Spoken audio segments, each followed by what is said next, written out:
All right, Pittsburgh, East Vandergrift, Tarentum. Hello. This is the Joe Szalanski podcast, and we're having it here in commemoration with the father of our esteemed guest, Joe Szalanski, and his trek across the United States. He traveled to all 48 states in America on 48 cents, made national headlines. I'm Wali, Jamal. Thank you. And this is our esteemed guest, Joe Szalanski. And to his right is documentarian and writer Pauline Greenlick. Now, Pauline had done a documentary about Joe's dad. Joe had penned a book that features his dad's memoirs of his trip, like a Zane Grey novel. He wrote the book, and it's called Boarding the Westbound, which is Hobo language for when you die. Myself, I wrote a play called Wanderlust, or The Adventures of the Keystone Kid, which is a dramatization of his dad's adventure. So just want to give you a shout out. Thank you. Joe, and just tell us a little bit about yourself and about your dad. Okay. Yeah, my father rode the rails in 1932 during the Great Depression. He was 22 years old. There was absolutely no work. The Depression, the statistics don't even tell the depths of what happened. There was no jobs, no hope. And my father, instead of sitting around wondering what's going to happen to me, he decided, I'm going to use this as an opportunity. I have no job, no family to support. I'll go out and do something, a once in a lifetime trip I could never do. So he rode the rails, kept a daily journal. I never knew my father. He was killed in a steel mill at the Irvin Works in the Pittsburgh area, the first person killed in the new mill in 1940. When my mother died, 2002, I was cleaning out the house and I found these journals again. And I thought, rather than just let them go into history, I'm going to do something about them. And I decided to write a book based upon the journals. But to give it context, I was interested in giving a little background and history to it. The trips in the train, and I'll get to that. I do about 80 pages in the book before I get there. I talk to the immigrants that come over from Eastern and Southern Europe in the early 1900s to work in the steel mills and the coal mines. Unlike the immigration now, these people were welcomed by the captains of industry, but looked down upon by the rest of society, called European riffraff, people of inferior races. But it was an opportunity for the immigrants, an opportunity for their children and grandchildren to better themselves. So I start out with that, the immigrants coming over, talking about working the steel mills in the early 1900s, you know, the 12-hour shifts. When they flipped the switches, they worked 24 consecutive hours. I got a book by David Brody I researched on, and talked about the number of Eastern Europeans who were killed and injured in the steel mills during that era. In one year alone in the Allegheny County steel mills, there were 127 Eastern Europeans killed. So we go from that. And my father watched his father come home from the mill pretty much beat up every day. And I think he got in his head was, I don't think that's going to be for me. He ended up going to work in Chicago. He had an uncle there.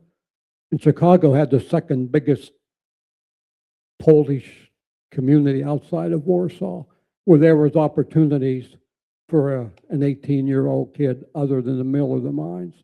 If you were going to be in Western Pennsylvania and your name was Szalanski, it was hard labor.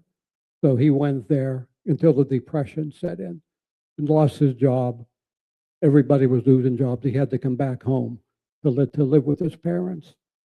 In 1932, then, the Depression's already 3 years in. And it's not like today, where we have history books saying, well, the Depression lasted the whole decade. of the 1930s. It's probably a little bit like AI today. It's an uncertain future. When's this thing going to end? Is it going to end? There were hundreds of thousands of people just leaving home, riding boxcars all through the country, looking for jobs they couldn't find. A lot of people were just running away from families they couldn't support. There were whole families on the road too. So my dad decided, I can do this, rather than sit around and curse the Depression and moan my fate. I'll just look at it as an opportunity. I said, when am I going to have a chance to do this again? So he and a friend left July 28th, 1932. He left with 48 cents, a symbolic penny estate. His friend went with him for 16 states, came home from Florida when there was a truck driver driving back to Pittsburgh. And he went the rest of the way himself on 4.5 months. And right before he left also, and then I give a little history of the hobos too. Because before these hundreds of thousands of people took to the roads looking for jobs, there were the lifelong hobos. That was their way of life. Up until in the 1920s and 30s, they were a big part of American culture, a whole subculture. There's a hobo code, was adopted in 1895 by the Continental Congress of American Hobos. And the first tenet is decide your own life. Don't let another person run or rule you. This were people with no job expectations, no families to support. They could go to wherever they wanted, when they wanted to. So my dad was joining them for 4.5 months. Kept a daily journal, 267 pages. He sent his first one home from South Dakota when it was full. Kept track of his mileage. He had 5,200 and some miles there then. And he wrote to his friends with it, do not copy, I'm going to enlarge it when I get home. It's my idea that I think he did want to maybe expound on this in a book or some way when he got older. And he also sent penny postcards home from everywhere he went, letting the people in East Vandergrift know where he was. This is well before cell phones. As far as especially his parents knew, he was somewhere in America. He couldn't send a selfie home saying, here I am with my left hand up in the air, or here I am with a red suit on. It was, these assured people he was safe, and also letting him know where he was, and bringing a little life into East Vandergrift at the time of the Depression when there was almost nothing to be happy about. So they had something to look forward to. And when he came home, the front page of the Vandergrift News had the headlines, East Vandergrift man sets record. He ended up with 13,776 states. So that's pretty much the big overview of what I Yes, indeed. Now, Pauline, now you did the documentary, A Hobo During the Depression Era. We're talking about a Steinbeck novel. I mean, 500,000 people per day hopping freight trains, looking for something that wasn't even there. And your documentary covers so much of that. Could you give us like a minute about that? Sure. Well, actually, it's the third documentary. Oh, right, Yes. right. Well, to go back a little bit, I met Joe at the Battle of Homestead Wednesday morning breakfast, of which I'm a member, and Joe is also. And I introduced to him, and he said, "Oh, I wrote a book and about my father who was a hobo." And when he told me about it, I thought, "Wow, this could be a great film." So actually, the first film is that I asked Joe to take me to Vandergrift, and I filmed him, and he talked about his dad. And that's 14 minutes, and put it on YouTube. And then the second film is really the best one, aside from this one. It's 5 minutes. And that was more planned. Joe and I really planned it out. He narrated it and talked about his dad. It was a little bit more concise than the first one. But I just felt that Joe's dad really had a great story. and it really should be told. So it took me about 5 years to make this documentary. And I based a lot of my knowledge on Joe's book because he did a lot of the hard work. In the back of his book, he lists every single city and that he went to. And then with each city, then he said how many miles. So I thought that was step number one. And he also listed all the trains that he had taken. So Joe had done a marvelous job with this book, Boarding Westbound. But to make the film, I thought, did he really go to every 48 state? Because I just didn't quite believe it. And I said, where's the map? And Joe said, there isn't a map. So I just found some generic map and took my ruler and a Sharpie and drew lines. He really did go through every state. But I have this app on my computer where if you put in the city and then you put in the next city, it shows a little train or a car or whatever, a boat. So I was excited to see it was a train, and that then tied the whole film together. So Right. you had, and then I recorded each city, each mile, each date, and where he slept, thanks to Joe's book.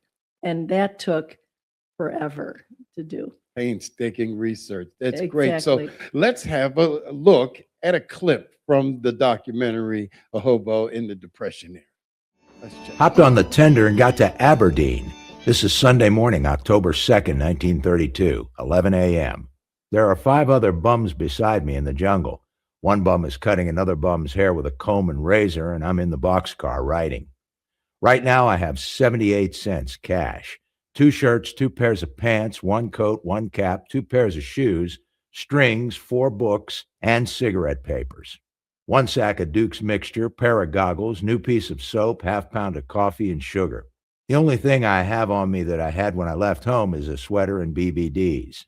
All the other clothes are new to me. The pair of shoes I have on now are 3 weeks from the store. It is the 4th pair since I left. Total miles at this point, 5,279. This is as close as I could possibly get. You know this is unofficial, but this isn't wrong by much. Worked for most meals I got, did whatever. Right. Now that was great. That was Mike Stout. We're going to hear a lot more from him as we wrap things up. But back to the story. This was just so amazing how much detail he tried to put into the miles that he traveled, the places that he saw, the logistics of what he carried in his pocket. This was 1932. It was the height of the Depression. And this guy, like in my play that I've written about him, it was called Wanderlust, or The Adventures of the Keystone Kid. I took a little creative license and gave him that because all hobos had some kind of handle out there. And so in my play, he's confronted like, who are you? And he says, I'm Joe Szalanski. And he's like, yeah, but what's your name out here? And he didn't know what they were talking about. He's like, I'm in this character that I wrote, just kind of slid up in there, like, because he heard Joe talking about where he was from. He was from the Keystone State. So the friend, Jake, he just blurted out, he's the Keystone Kid. So Joe's like, oh, yeah. He's like Tommy Flanagan, like, that's the ticket. Yeah, I'm the Keystone Kid. And so he was accepted into a hobo camp in this fictional dramatization that I made of his journey. Now, riding the rails, it's a pretty dangerous thing to do. He talks about. Yeah, he saw some injury. He did see an American Indian lose a leg trying to jump onto a moving train.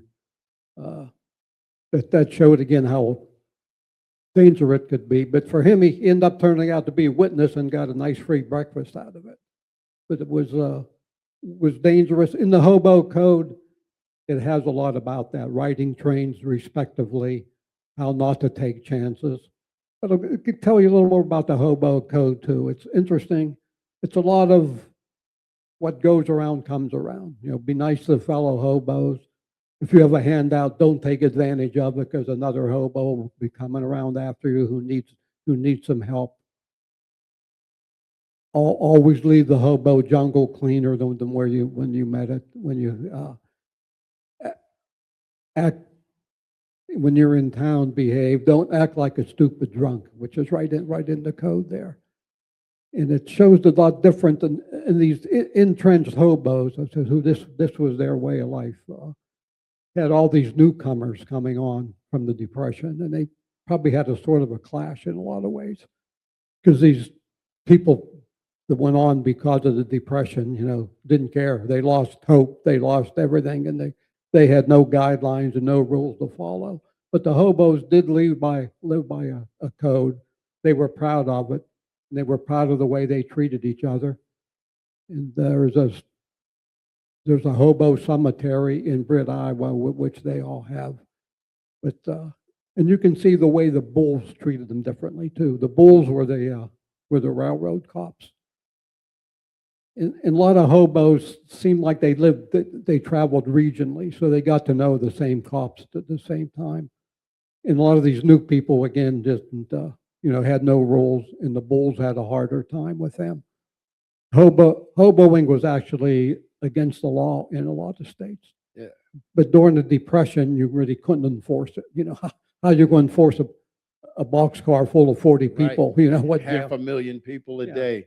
How are you going to throw them into? What courts are going to have them? So Yeah. everything was off the seat of their pants back in those days. A little bit, you had to give a lot. It's very dangerous times. And we got a clip from the documentary that covers those dangers. Let's have a look. I told him I saw that guy after he got his leg cut off. That's all there was to it. Plenty of other guys saw it, but I was the only one to get anything out of it. After being sick and freezing from the snow and cold, Joe realized how dangerous riding the rails can be. He now faced death when he saw an Indian jumping onto a train car and had his leg cut off. Hobos face serious injury and death when they tried to hide under the train cars and ride the cowcatcher.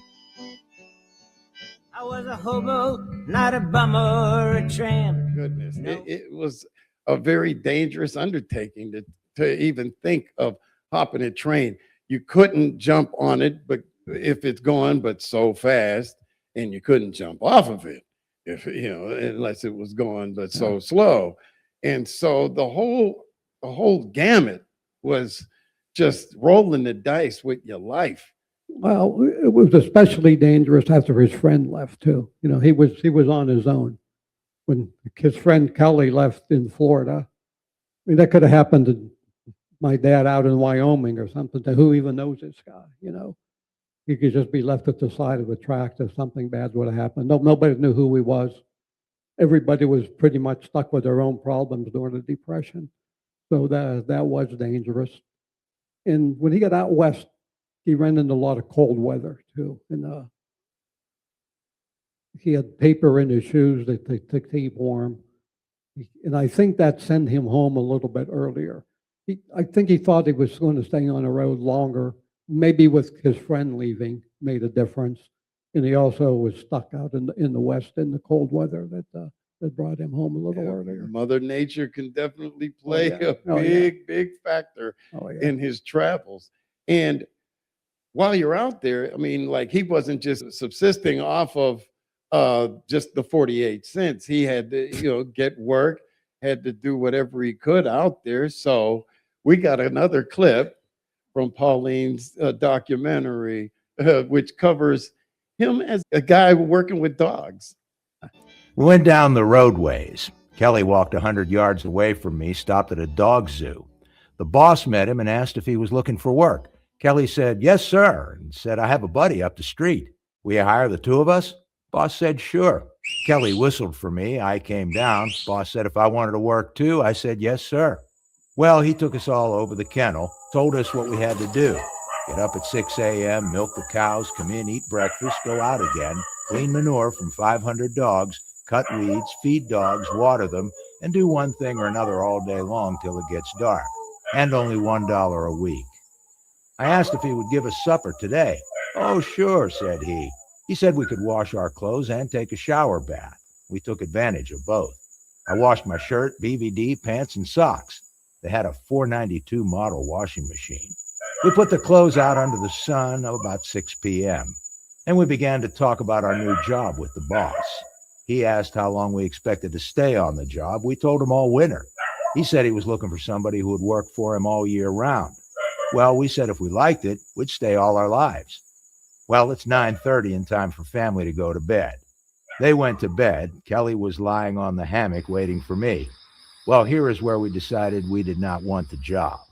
We knew the farmer was getting out of bed at 6 a.m. Well, we said we'd get up at daybreak and run away. Boy, we slept like a log till 5:30 a.m. and the farmer was up too. Told him we're going to the barn. He said okay. Well, we got up around the side of the house, through tall grass, corn, and weeds, and started for Washington. That is, all we wanted was supper and a place to sleep. Now, I got to say, that was one of the most interesting parts of the book that I had read. So I had to put that into my play, that this scene had opens up with them just sitting by the railroad tracks, scratching and itching, because they didn't have flea collars back then. You know, they didn't have flea baths. They might have had flea baths, but my goodness, they're out there in the sticks, in the country, and they're dealing with these people. So I'm sure that was one of the most memorable parts of the journey. Yeah, well, I said my dad didn't want to work in the steel mill, but I don't think he wanted a career milking cows and cleaning dog manure either. That's what they did here. Yeah, one thing that in that clip that we couldn't put everything in, the farmer had 2 daughters. And so what we didn't put in, because this would have been an 8-hour film if we did it, they were pretty sweet on him. And I think the farmer might have been looking at a future son-in-law there. Mm-hmm. And but they just wanted a good meal and a good place to sleep, and then hightail it to Washington, D.C. But these if you notice, the journals are there. His dad kept a journal every single day almost. And we've scanned it and we have it all written out in Word document. And there was such a focus in on his need for food. Yeah. He was always saying how much he ate, where he got it, and how he got it. Because really, you think that was the way he had to survive. I got to ask you, Pauline, Uh-huh. 'cause there are some really great pictures, great images that you had in there. How long did it take you to compile all those images? About 8 months.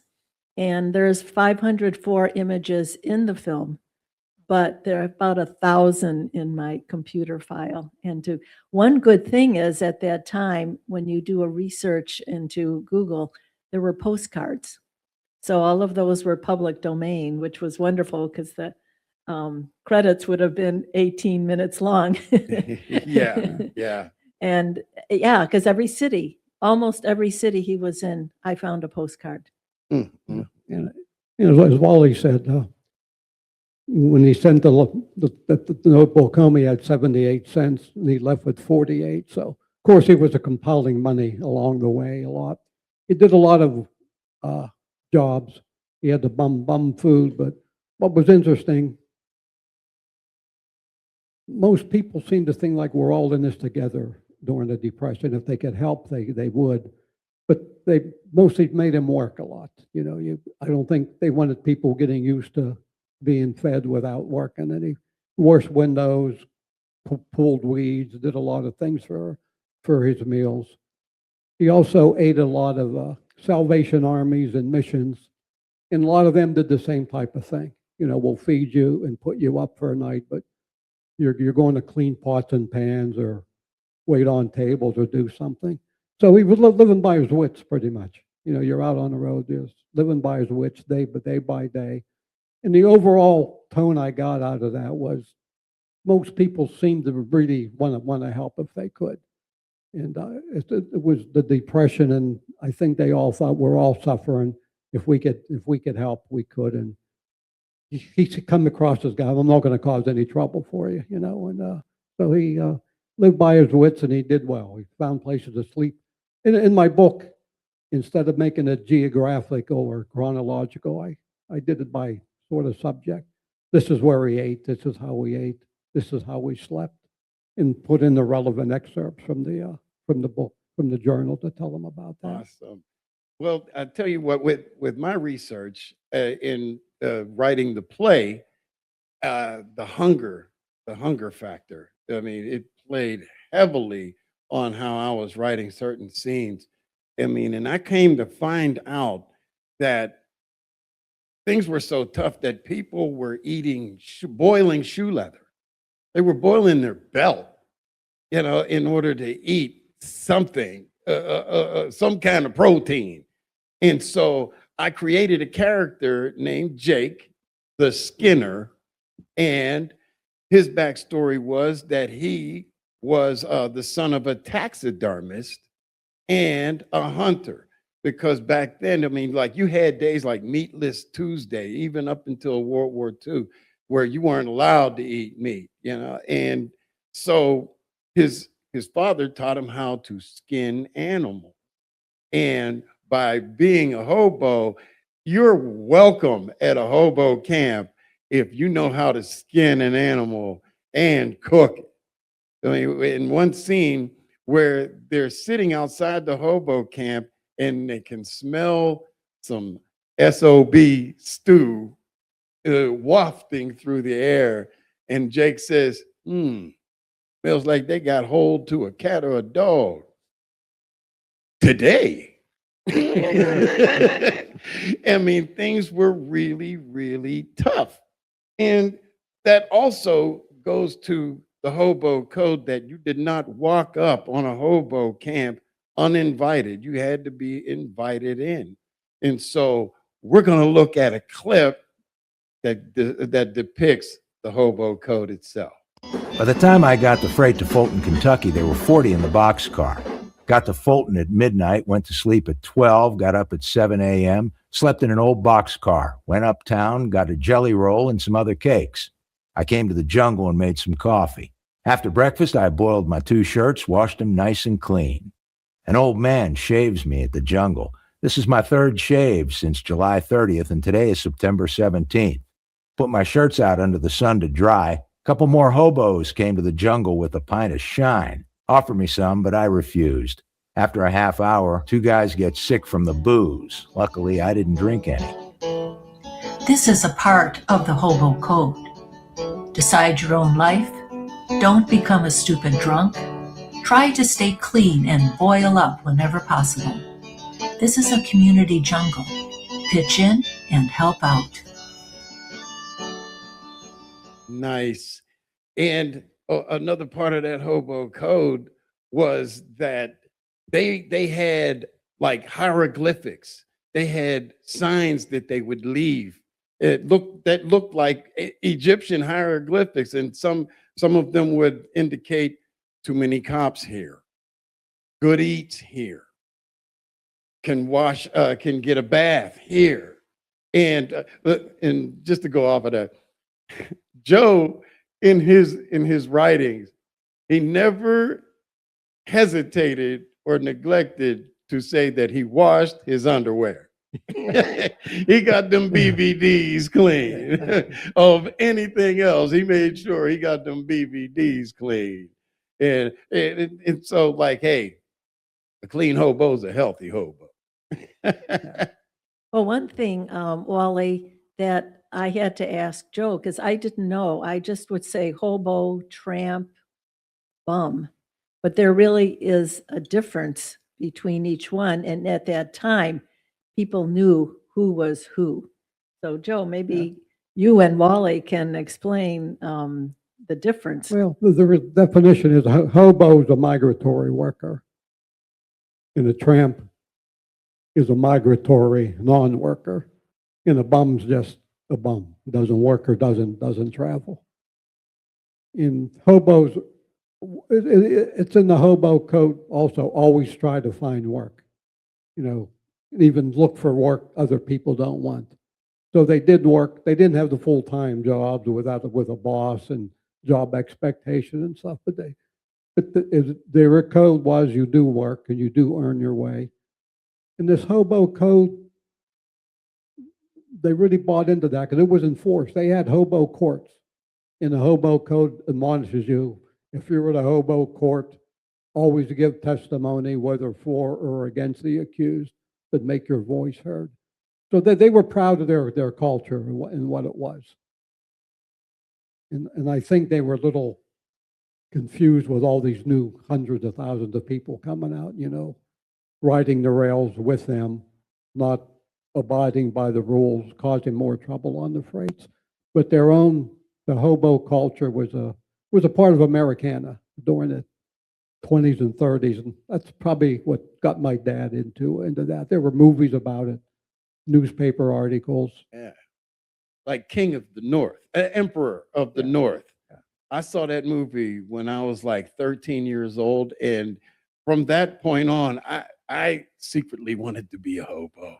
Yeah. Because Lee Marvin he was one of my favorite actors at the time, the Dirty Dozen, the Killers.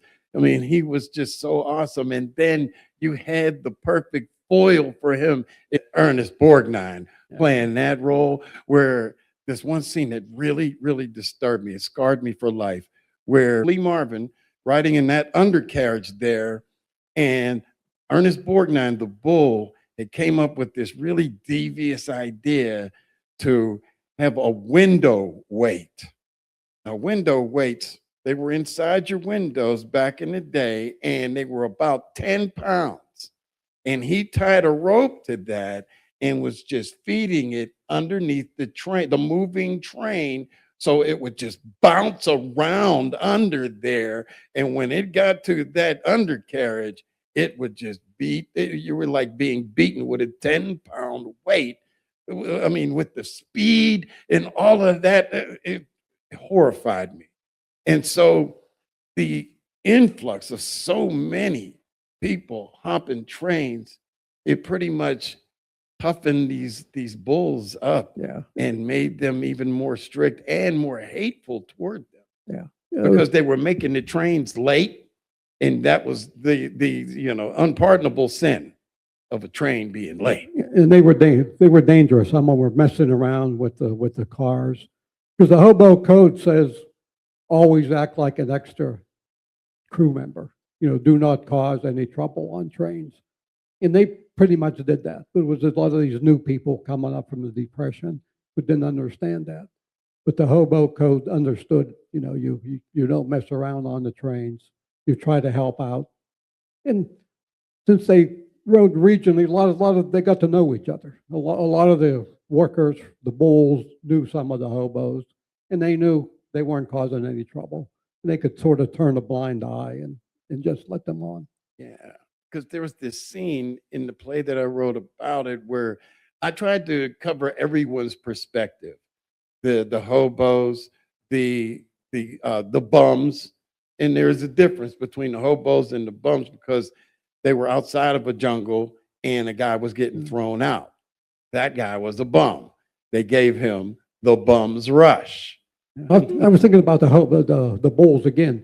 Right. Again, part of it, my dad was out having an adventure. And I think he enjoyed some of this back and forth with the bulls. It was like a cat and mouse game. They would throw him off and he'd run behind the car and get on another car. Rode the tops several times, but he never ever complained about anything. Anything that happened was just part of the trip, and this was part of it. This is what bulls do. The one bull that really got him, though, they threw him off of the train in the Mojave Desert, and the train was going slow enough where they could boot him out, but it was going too fast for him to jump on again. So he had to walk 22 miles. Yeah, let's look at a clip that covers that from Pauline's documentary. To a water tank where the train would stop and he could get onto it again. Let's check it out. Well, I sat down again. She talked about spirits, ghosts, and the days of the witches. I heard a freight come by. She said if I can't catch a freight, to come back. Well, I didn't catch that freight. It went by me 50 miles an hour. I didn't want to go up to the schoolhouse, so I stayed in the same reefer that I stayed the night before. I slept fine until 7 a.m. My only chance is to walk 22 miles through solid desert to a water tank. I bummed 5 hotcakes. They were cold, no butter and syrup to go with them, and 2 cold-boiled potatoes. That's the best I could get. I had to be satisfied, and now I'm on my way across the desert for a 22-mile walk. I got a bottle of water. Water didn't last very long, and not a place in sight for more water. Oh boy, my mouth was dry. Could hardly stand it.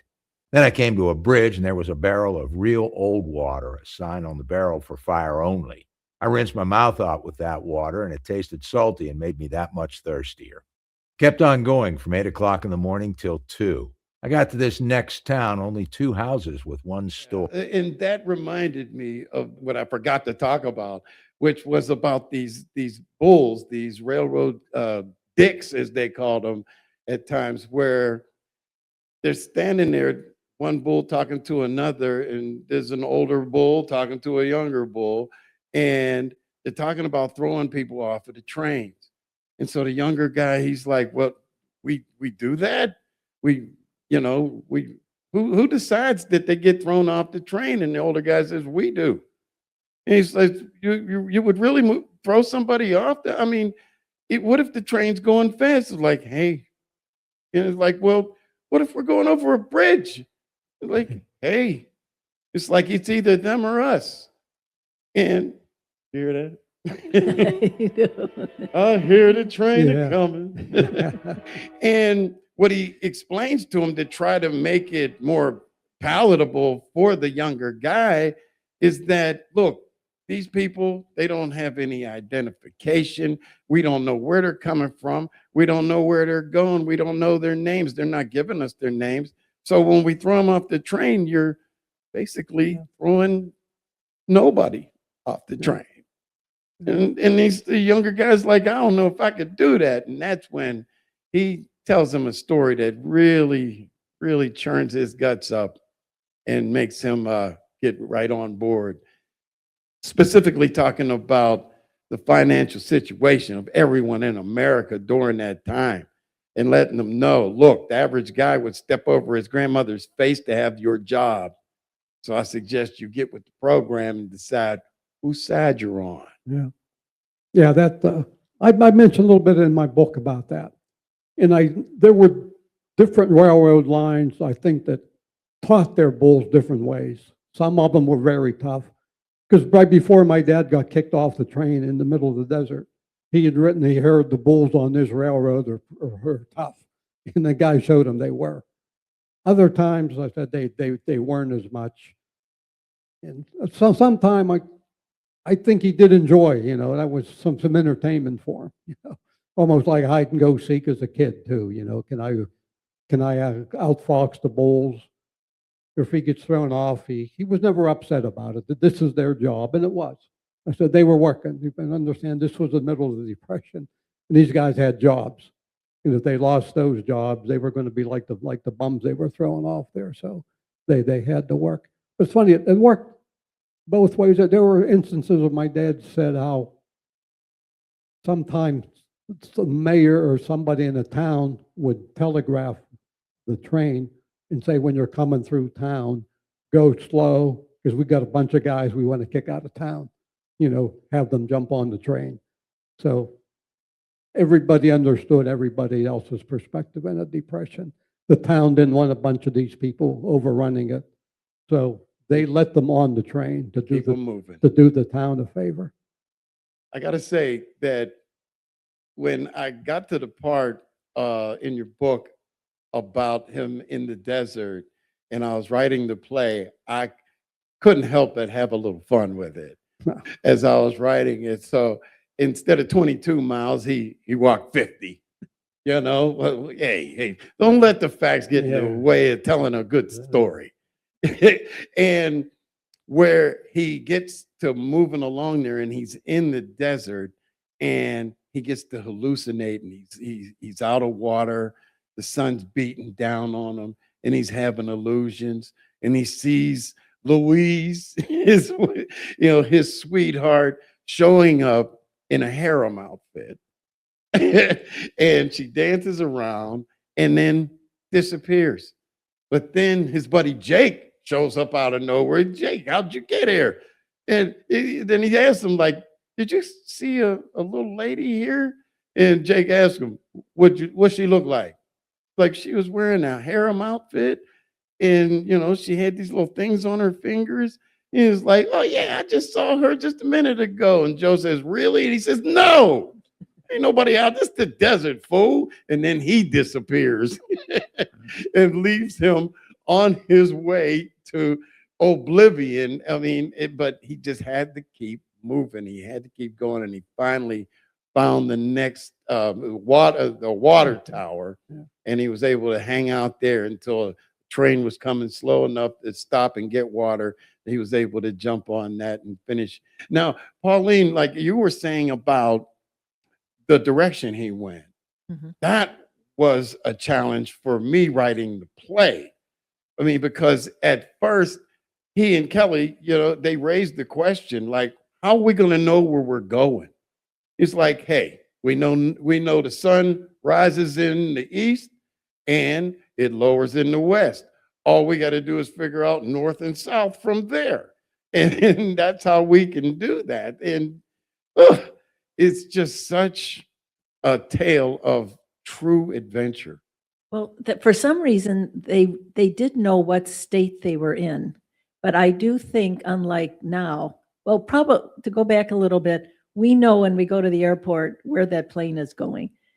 And that time, they knew where each train was going. Because if you notice when he was in Aberdeen, in the North Dakota, South Dakota, he went up to North Dakota and then got off. And I think he did touch down in every state, then got back on a train to go back out. And he did that in Missouri, I think so too, where he just went across, got off the train, got on the next train to go back. So he really did make sure he got into every state, but I do think he had the train schedules and he really did know how many miles every stop was. Yeah. Right, because in 1932, a lot of these states were still underdeveloped. They were still kind of like territories. There were still cowboys, running around and during those days.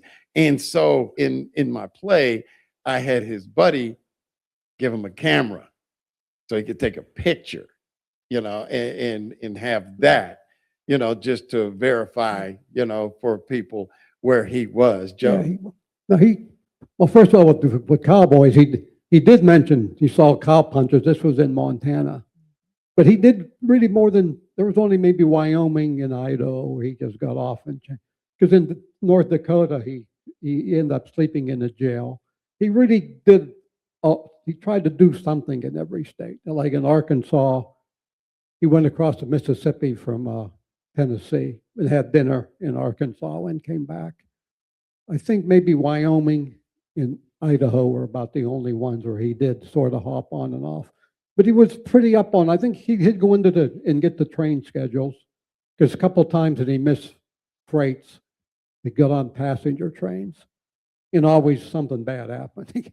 He got, the first time it happened was in New Hampshire, trying to go to Portland, Maine, onto a passenger train. And when he got to Portland, they had wired ahead and the cops were waiting for him and actually threw him in jail. And he had to go before the judge in Portland. Same thing happened in Georgia. They missed the freight going to from Savannah to Jacksonville, so they got on the passenger and got caught again. So he did spend a lot of time studying railroad schedules. And I think maybe some of those 4 books might have been something around with that. You're looking at the time, I think there were like 22 different rail lines, before these mergers and stuff like that. So he knew how far each, I think like in North Dakota, he knew it would go to the border. You had to jump on a new railroad to go through Montana. So he did spend a lot of time doing that. Being a Black playwright, I had to put in the Black perspective, and I had to filter that into the conversations between Joe and Jake the Skinner. And so Jake tells Joe that he had been riding the rails for good 20 years. And Joe says to him, well, this depression's only been going on for a few years. And that's when Jake retorts to him, yeah, it's been going on for you white folks for the last few years. To us colored folk, it's Tuesday. It's Tuesday. And another thing is that where they talk about where they've been, and Jake talks about where he'll never go because of the things he heard. He says, "I'm not going to New York because I know that they're going to have the police sitting there waiting for us when we get out. And I'm not going to Chicago. Somebody told me, hey, just work at the stockyards, work the stockyards." They're waiting for us right there at the depot. So no, thank you. So he decided he wasn't going to go around all of that, that he was just going to make his way, whatever way he could along the line. And this was Franklin Delano Roosevelt's first run at the presidency. And he promised to get America out of this depression. He was offering the New Deal. And the work programs that he was trying to put forth, and that enabled me to insert back home in Vandergrift this guy named Philip Murray, who worked with he was the first vice president of the CIO.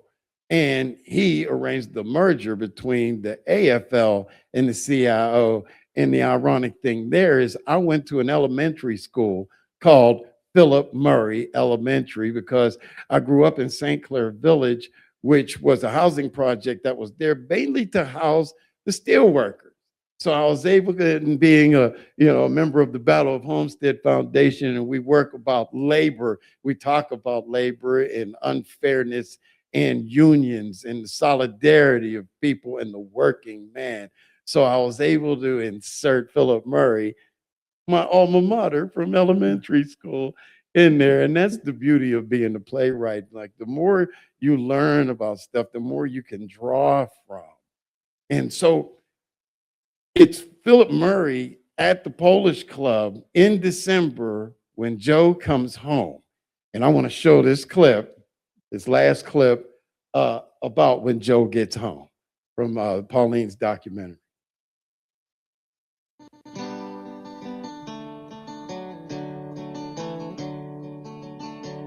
He rode the freight all the way to East Vandergrift. He got off the freight about a half mile before East Vandergrift, where the freight had slowed down, and he walked along the tracks back into town. Did the people know in Vandergrift when he was coming home? Yeah, he sent the postcards home. In one of the postcards, he let his friends know what day and time he would be home. There were a lot of people waiting for him at the tracks. And many of them were holding newspapers from a couple days earlier that had a story about him on the front page about his trip. He made the front page of the Vandergrift News. That is just so awesome that in that time of such suffering and such, you could even use the word pestilence. There were people that were dying from starvation, people dying from freezing to death with no heat. And he made front page news. And that was just, it made national news. And when he finally died, that made national news. And it's just so spine chilling. This tale of this guy with such chutzpah, to borrow a Yiddish word, that, I mean, he really had what it took to, it was the embodiment of the American spirit. Oh yeah, there was a little bit of irony in that, I said, because he decided when he was 18, he's not going to work in the steel mill. And then to be the first one killed at that newly opened Irvin Works plant in Rosburg, Pennsylvania, he was crushed when a crane lost its load on him. But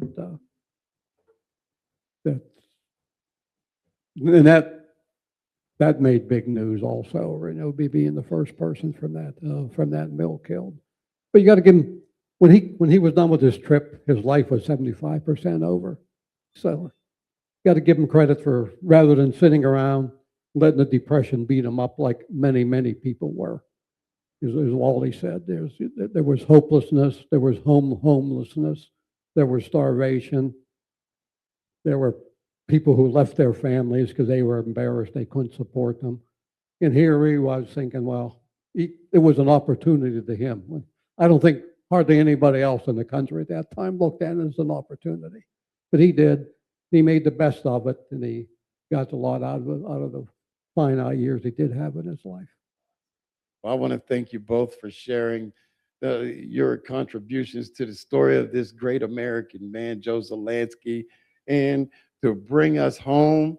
Yeah, we're going to bring up another great American man, one of my favorite people in the entire world, Mr. Mike Stout.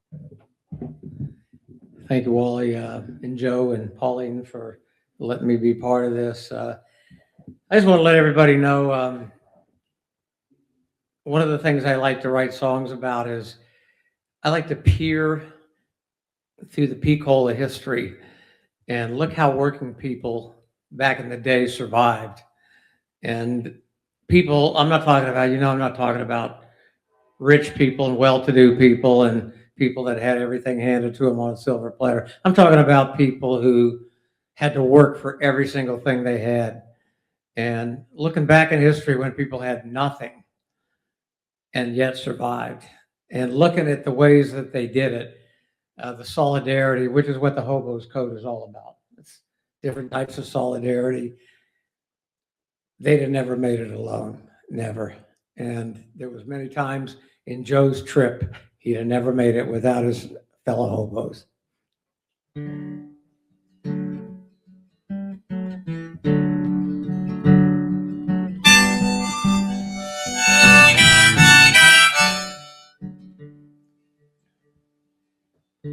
It was the heart of the Depression, 1932.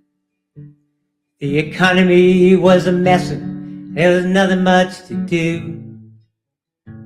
With adventure in my soul, John Kelly by my side inspired me to roll, 'cause the country we'd ride. Started out in Vandergrift, car box 13. East and north, I drift past beautiful scenes. Up through New England, all the way to Portland, Maine. Each whistle a command that beckoned my name. I was a hobo, there were thousands of us. People thought we were loco in our travel cars of rust. Hundreds of cities, boxcars my abode. Every day was a caper for these nights on the road.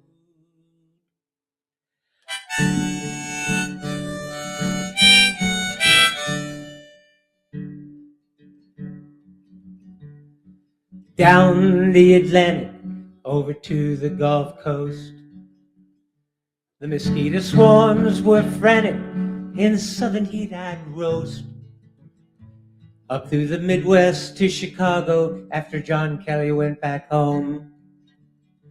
You make your plans on the fly, I was now on my own. Worked for most meals I got, did whatever I could. Washing windows, scrubbing pots, cooking, chopping wood.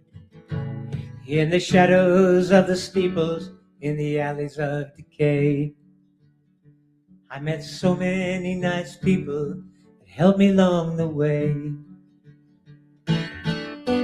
I was a hobo, not a bum or a tramp. No ID or logo, no position in the camps.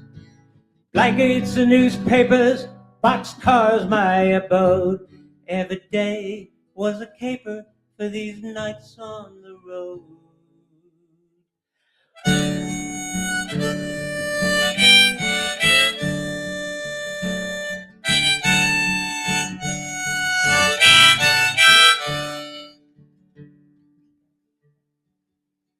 Slept in missions, in jails, Salvation Army beds.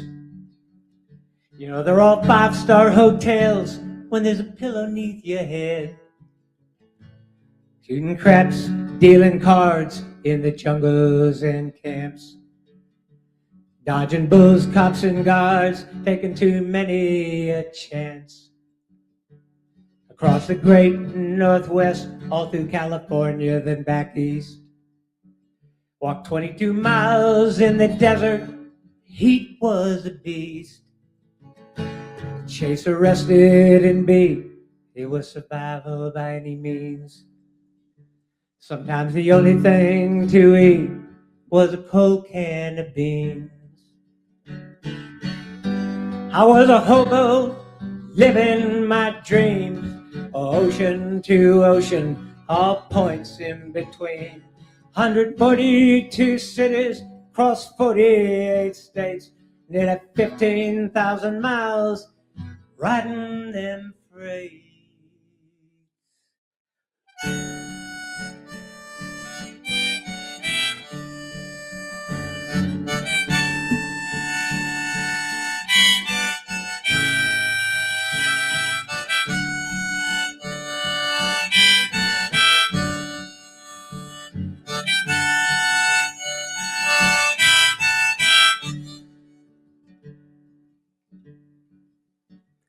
When my journey was done, after 100 or so days, 'neath the cold winter sun, back here in Pittsburgh, PA, I got a job at the Irving Works when my future was robbed. I was the first worker there, killed on the job. I was a hobo in the prime of my youth. My journal's the proof, I'm telling you the truth. 142 cities across 48 states, nearly 15,000 miles, it's still the record to this day. I was a hobo. Was a hobo. Was a hobo.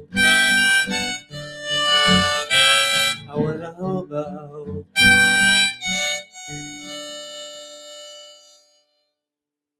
Thank you. It's for you, Joe. And that's going to do it for us here at the Joe Szalanski podcast. I want to thank you, Jeff Ravilla, for facilitating this very important and very poignant little hour